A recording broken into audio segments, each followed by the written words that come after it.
Hello बच्चों, क्या हाल चाल? एकदम बढ़िया। तो बच्चों, स्वागत है आपके अपने यूट्यूब चैनल रोशन से फिजिक्स में। आज के इस लेक्चर में क्विक रिवीजन देने वाला हूं आप लोगों को गॉस थ्योरम का। ये क्वेश्चन इतना फेमस और इंपॉर्टेंट होता है कि फिजिक्स के एग्जाम में बहुत ज्यादा बार पूछा जाता है। तो अगर आप फिजिक्स का एग्जाम देने जा रहे हैं तो ये थ्योरम पक्का करके जाइए। चलिए 5 मिनट का समय लूंगा, आपको थ्योरम पूरा अच्छे से आ जाएगा। चलिए, तो सबसे पहले हम बात करते हैं गॉस थ्योरम के बारे में। ठीक है, एग्जाम में पूछा जाएगा गॉस थ्योरम का स्टेटमेंट क्या होता है। तो देखिए, गॉस थ्योरम का स्टेटमेंट क्या लिखा हुआ है।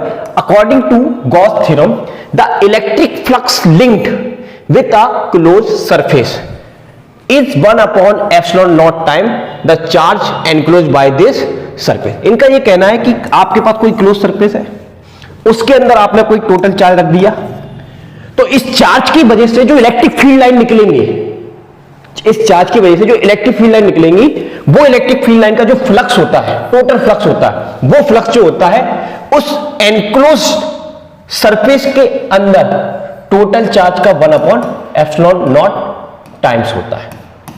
इसको थोड़ा सा आप लैंग्वेज भाई याद कर लेंगे। क्या है language? According to Gauss theorem, the electric flux linked with a close surface is 1/ε time the charge enclosed by this surface. यानी कि जो चार्ज है वो सरफेस के अंदर है। ठीक है, उससे निकलने वाला इलेक्ट्रिक फ्लक्स जो होता है वो टोटल चार्ज का 1/ε0 टाइम्स होता है। ठीक है, ओके जी। तो ये इसका स्टेटमेंट आ गया। QE इलेक्ट्रिक फ्लक्स को शो कर रहा है।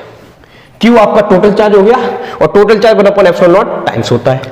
हम फ्लक्स का फॉर्मूला जानते हैं इंटीग्रेटेड फॉर्म में। क्या होता है सर? इंटीग्रेटेड फॉर्म में फ्लक्स का फॉर्मूला होता है E vector dot dA vector. और अगर हम इसको थोड़ा सिंप्लीफाई करेंगे तो क्या लिख सकते हैं? E dA cos थीटा, क्योंकि डॉट प्रोडक्ट को ऐसे लिखा जाता है।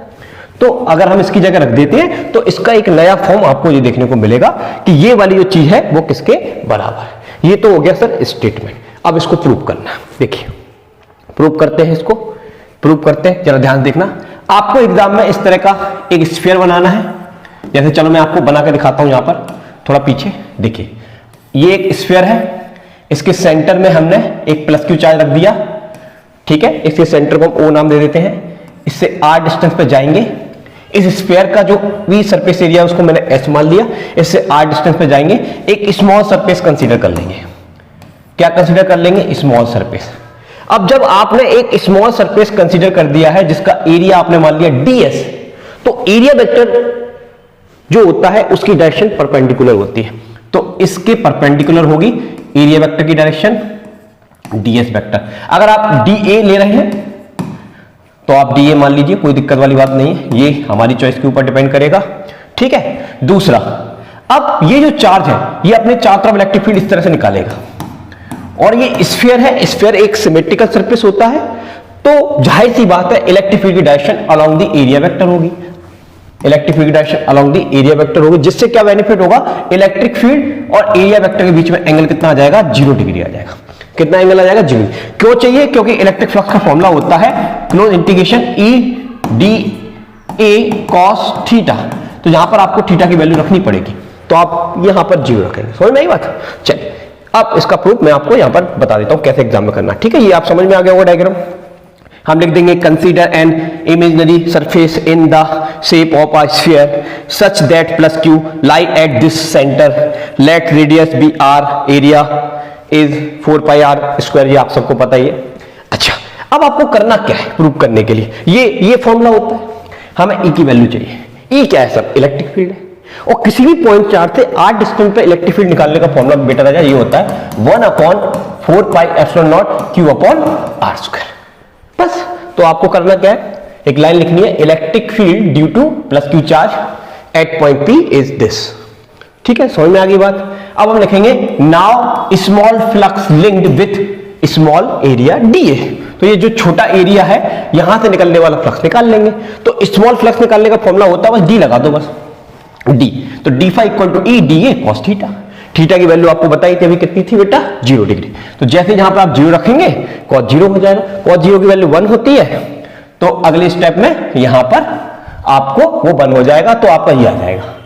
अब E की वैल्यू रखेंगे, अभी आपको दिखाई थी E की वैल्यू क्या होती है? 1/4πε0 Q/r²। ठीक है बेटा, तो यहां पर आपने E की वैल्यू को डाल दिया। अब हम निकालेंगे flux linked with complete surface, पूरे स्फीयर से। तो आपको कुछ नहीं करना, कंप्लीट के लिए आपको इसको इंटीग्रेट कर देना है। तो इंटीग्रेट करेंगे तो ये आपको ऐसा दिखेगा, टोटल फ्लक्स को हमने ये लिख दिया। अब डी फाई की वैल्यू ये दी है, इसको आप यहां पर डाल देंगे।